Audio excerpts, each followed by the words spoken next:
काय सांगाल, भुसावळच्या साखरी गावामध्ये सकाळी 2 मुलींचे मृतदेह आढळून आलेले होते. या घटनेमध्ये अपडेट काय असेल? साक्री गावात आज सकाळी 2 मुली बेपत्ता झाल्याचे रिपोर्ट भुसावळ तालुका पोलीस स्टेशनमध्ये मिळाल्या होत्या. त्याच्यानंतर गावकरी आणि पोलिसांनी ओव्हरऑल गावात शोधल्यानंतर 2 मुलींचा बॉडी रिकव्हरी करण्यात आलेला आहे. मग त्या तपासादरम्यान आम्हाला ही आढळून आलं की हे दोन्ही मुलींना एका मुलांनी ढकलून दिलेलं आहे आणि अजून एक मुलांनी इनडायरेक्टली ही सर्व काम होण्यासाठी मदत केलेलं आहे. ही 2 मुलांना आम्ही ताब्यात घेतलेलं आहे. आम्ही 2 मुलांना ताब्यात घेतल्यानंतर आत्ताच ते दोन्ही मुलींना पोस्टमॉर्टमसाठी इथं जळगाव सिव्हिल हॉस्पिटलला रवाना करण्यात आलेलं आहे आणि पोस्टमॉर्टम झाल्यानंतर आमच्या ताब्यातच आहे. त्याच्यावरती मर्डरचा गुन्हा दाखल करून आम्ही तपास करणार आहे आणि दोन्ही मुलं 17 वर्षाचं आहे म्हणून म्हणजे काय गंभीर गुन्ह्यामध्ये कोर्टाची परमिशन घेऊन त्यांना मेजर म्हणून ट्रीट करून त्यांच्यावरती खटला चालवावी अशा आमचं कायद्यामध्ये तरतूद आहे. म्हणून म्हणजे आम्ही कोर्टानं रिक्वेस्ट करणार आहे हे दोन्ही लोकांना मेजर म्हणून ट्रीट करून त्याच्यावरती खटला चालवावी आणि त्यांना शिक्षा द्यावी असं आम्ही कोर्टानं रिक्वेस्ट करणार आहे. सर, काय कारण आहे की या मुलांनी त्यांना विहिरीमध्ये ढकललं? काही कारण समोर आलं याकडे? त्याच्यावर आम्ही तपास चालू आहे. सर, काही कायदा सुव्यवस्थेचाही प्रश्न निर्माण झाल्याचं सांगितलं जात आहे.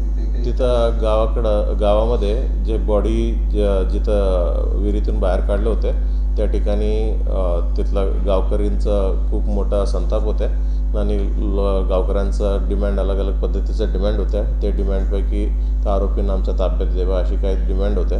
त्यांना सर्वांनी समजावलं की म्हणजे आपल्या देशामध्ये कायद्याचे राज्य आहेत, म्हणजे असं कोणी आरोपींना पब्लिकला देता येत नाही, डायरेक्टली तुम्हाला शिक्षा देता येत नाही. त्याच्यासाठी पोलीस आहे, न्यायव्यवस्था आहे, त्याच्यावरती विश्वास ठेवा. त्या आरोपींना आम्ही पूर्ण न्यायव्यवस्थातून म्हणजे खटला चालवू, चांगला तपास करू, त्यांना मग आरोपींना शिक्षा देऊ असं आश्वासन दिलं.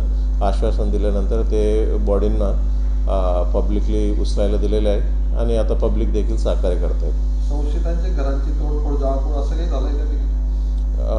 काही नाराज असलेलं यूथ आहेत खास करून त्या गावातलं, त्या आरोपींच्या घराकडे देखील गेलेलं आहे.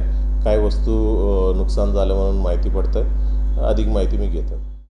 सकाळी मुली ट्युशनीला गेल्या आणि गेल्या थोडा वेळ आणि नंतर त्या दोघी मुली, एक मुलगा आला आणि त्यांना घेऊन गेला. ट्युशनच्या बहाण्याने त्यांना घेऊन गेला बाहेर. त्या मुलांनी त्यांना एका विहिरीवर नेलं. तिथे नेऊन त्यांना त्यांचं काही झालं, तिथं विहिरी ढकलण्याचा प्रयत्न केला.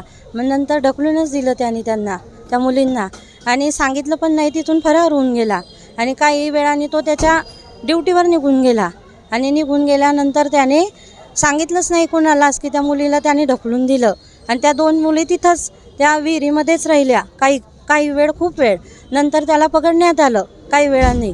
मग पकडून सर्व गावकऱ्यांनी त्याला चोप दिला, मारलं त्याला मारल्यानंतर त्याने तरी पण कबूल नाही केलं. त्याने वेगवेगळ्या विहिरी दाखवल्या सर्व लोकांना.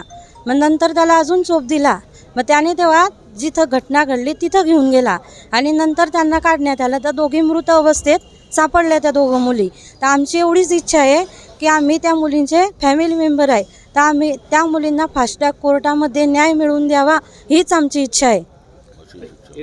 आणि त्यांना त्या मुलांना फाशीची शिक्षा व्हावी अशी आमची इच्छा आहे. किती जण आहेत यामध्ये सहभागी असं वाटतं? मला असं वाटतंय तिच्यामध्ये 2 किंवा 3, 2 किंवा 4 पेक्षा जास्त असू शकता.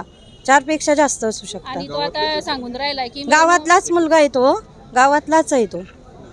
आपला मुलींशी संवाद केव्हा झाला होता शेवटचा, काय सांगा? मुलींशी संवाद झालाच नाही आमचा, कारण त्या मुली ट्युशनला सकाळी तिच्या आईला तसं सांगून गेल्या की ट्युशनीला चाललो.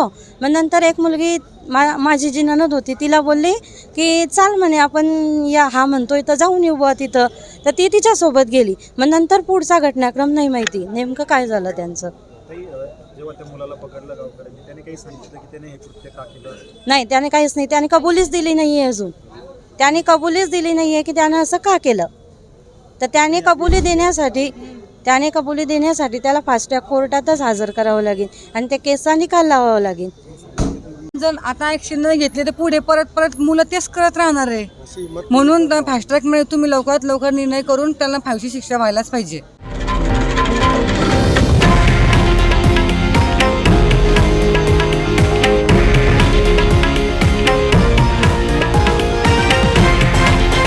हे आहे देशातील नंबर 1 न्यूज नेटवर्क आणि आपण पाहत आहात TV9 मराठी, एकमेव.